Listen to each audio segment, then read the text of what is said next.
In a small, dusty village nestled between rolling hills and vast farmlands, there lived a poor potter named Jacob. At 38, Jacob's life had always been a struggle. He was known to be hardworking and honest, but his life seemed to be stuck in a never-ending cycle of hardships. Every morning he would wake up early, wear his old, torn clothes, and set out to create clay pots, hoping to make enough money to feed himself and his loyal companion, a donkey named Bobo. Jacob's small mud hut stood at the edge of the village, its thatched roof weathered by years of rain and sun. Inside, there was barely enough room for his sleeping mat, a small wooden table where he ate his meager meals, and a corner where he kept his pottery tools. The walls were adorned with shelves displaying some of his finest work, pots of various sizes and shapes, each telling a story of Jacob's skilled hands. Jacob and Bobo were inseparable. Bobo wasn't just a donkey to Jacob, he was his friend, his confidant, his family. No one in the village understood the bond between them. While Jacob faced many challenges, Bobo always found a way to comfort him, nuzzling him with his nose when the weight of the world felt too heavy. Jacob's life was full of struggles, but one thing kept him going: hope. His pots were never of the finest quality, and the money he earned barely kept him fed. But he was content, knowing that he had his donkey by his side. Despite being poor, Jacob had something that many others didn't. He had love, a deep connection to the earth and to his craft. And he had Bobo, the most loyal friend anyone could ask for. Every day followed the same routine. Jacob would wake up at dawn, gather his clay from the riverbank, and spend hours molding it into pots.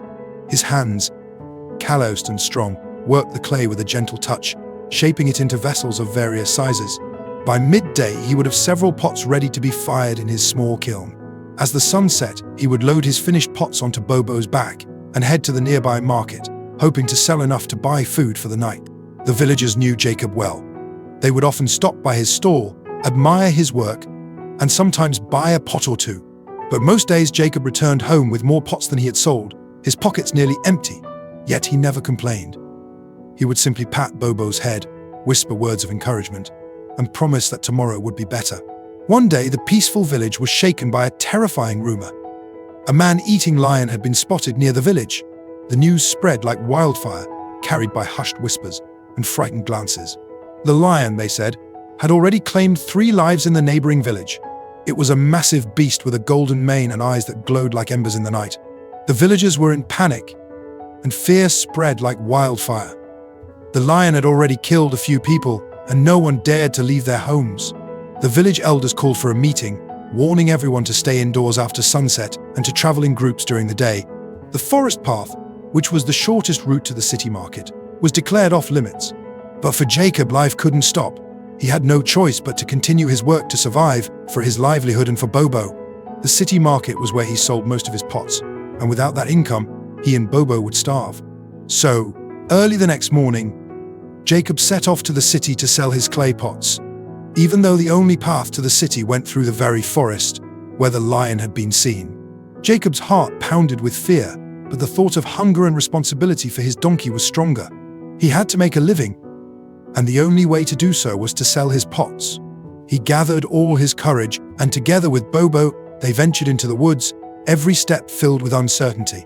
The forest was dense, with tall trees that blocked out much of the sunlight. The path was narrow, winding through thick undergrowth and over fallen logs. Jacob walked cautiously, his eyes darting from side to side, his ears alert to every sound. Bobo, sensing his master's fear, walked close to him, his ears twitching nervously. As they made their way through the dark forest, Jacob's fear grew with every rustling sound, every shadow that danced in the moonlight. Even Bobo seemed uneasy, his ears perked up, his steps becoming jittery. But they pressed on, driven by necessity and the hope of a successful day at the market. After a long, exhausting day, Jacob and Bobo finally reached the city, where Jacob sold all his pots. It was a rare good day, and Jacob's spirits lifted as he counted the coins in his pocket. With the money in hand, they began their journey home, but by the time they reached the forest again, the sun had set and darkness blanketed the woods.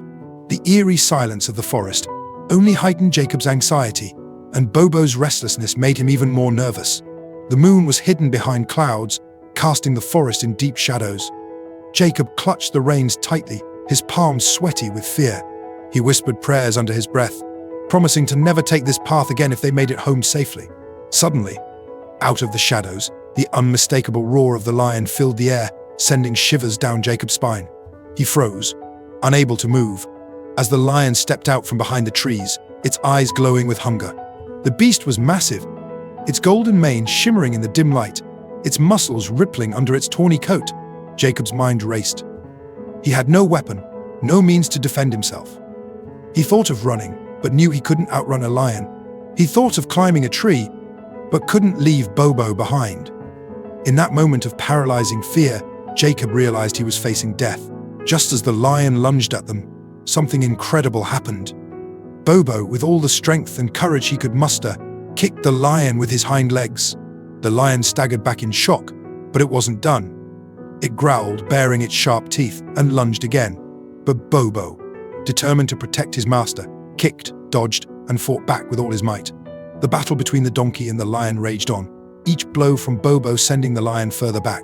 Jacob watched in awe as his gentle, loyal donkey transformed into a fierce defender. Bobo's eyes were wild with determination, his brays loud and defiant. He stood his ground, refusing to let the lion pass him to Jacob. After a long and grueling struggle, the lion finally gave up, retreating into the darkness of the forest with an angry roar. The sound echoed through the trees, gradually fading into the distance. Jacob, still in shock, stood there frozen. It wasn't until Bobo turned and nuzzled him with his nose that Jacob realized what had just happened. His loyal donkey had just saved his life. With trembling hands, Jacob hugged Bobo, tears streaming down his face. "You saved me," he whispered, his voice choked with emotion. "You brave, brave soul." Bobo simply nuzzled him again, as if to say it was nothing, that he would do it again in a heartbeat. They made their way home slowly, Jacob still shaken by the encounter. Every sound made him jump, every shadow seemed to hide danger. But with Bobo by his side, he found the courage to continue. By the time they reached the village, dawn was breaking, painting the sky in hues of pink and gold. When Jacob and Bobo returned to the village, the news of the heroic deed spread like wildfire. The villagers couldn't believe their ears. A donkey fighting off a lion. It seemed impossible. But Jacob's sincere account and the visible scratches on Bobo's body were proof enough. Everyone came to hear the story of how Bobo had fought off a lion to protect his master. The village headman, a stern man who had never paid much attention to Jacob before, came to his hut to hear the tale firsthand.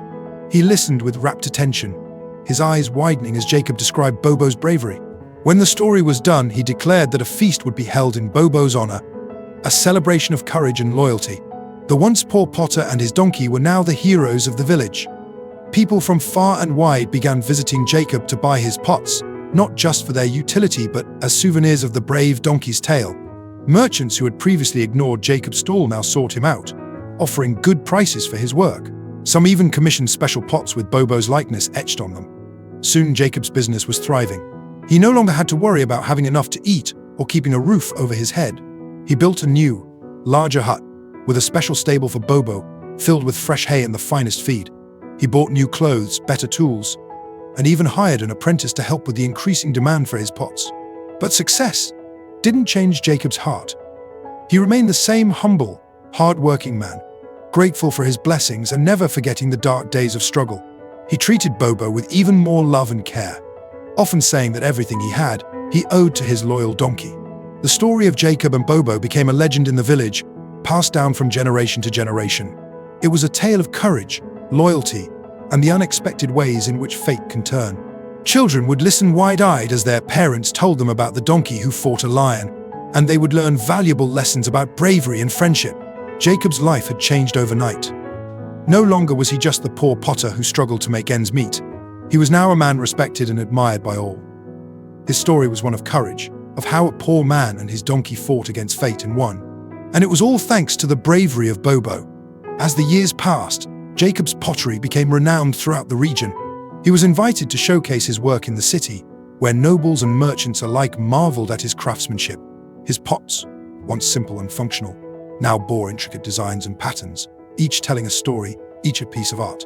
Bobo lived a long, happy life, always by Jacob's side, and when the donkey finally passed away, Jacob buried him with honor, erecting a small monument in his memory. The inscription read, "Here lies Bobo, a donkey in form but a lion in heart." his courage changed a man's fate. This is not just a story about a potter and his donkey. It's a story about fate, bravery, and the unpredictable twists life can take. Jacob's life was full of hardship, but it was in his darkest moment, when he faced the lion in the forest, that his fate was changed forever. Sometimes it's in the face of our greatest fears that we find our true strength. And sometimes it's not the material things that bring us success, but the courage to stand up, face the storm, and keep moving forward. In life, we often focus on what we can see, the pots we make, the money we earn, the things that are right in front of us. But the true strength, the true value, lies in the things we can't always see: our courage, our loyalty, and our ability to face the unexpected. It's about doing what is right, even when the odds are against us. If Jacob had given in to his fear, if he had decided not to take that journey, his life would have remained the same. But by trusting in himself, in his donkey, and in his courage, he found success in the most unexpected way. The lesson here is simple: fate favors the brave. When life presents challenges, do not shrink back. Stand tall, be brave, and remember that sometimes the greatest rewards come from the greatest risks. And remember, success doesn't come from the things you have or the pots you sell. It comes from the strength you find in yourself, the courage to face the lion, and the love and loyalty you share with those who matter most. The story of Jacob and Bobo reminds us that heroes come in all shapes and sizes. They don't always wear capes or carry swords. Sometimes they're just ordinary beings doing extraordinary things out of love and loyalty. It teaches us to look beyond appearances, to value the heart and spirit of those around us. It also teaches us about gratitude. Jacob never forgot what Bobo did for him. Even in his newfound success, he remained grateful, always acknowledging that his changed fate was due to Bobo's bravery. Gratitude keeps us grounded, reminds us of our journey, and helps us appreciate the people and circumstances that have shaped our lives. The tale also speaks to the power of storytelling itself. Jacob's life changed not just because of Bobo's brave act, but because the story of that act spread far and wide. Stories have the power to inspire, to change perceptions, to bring people together.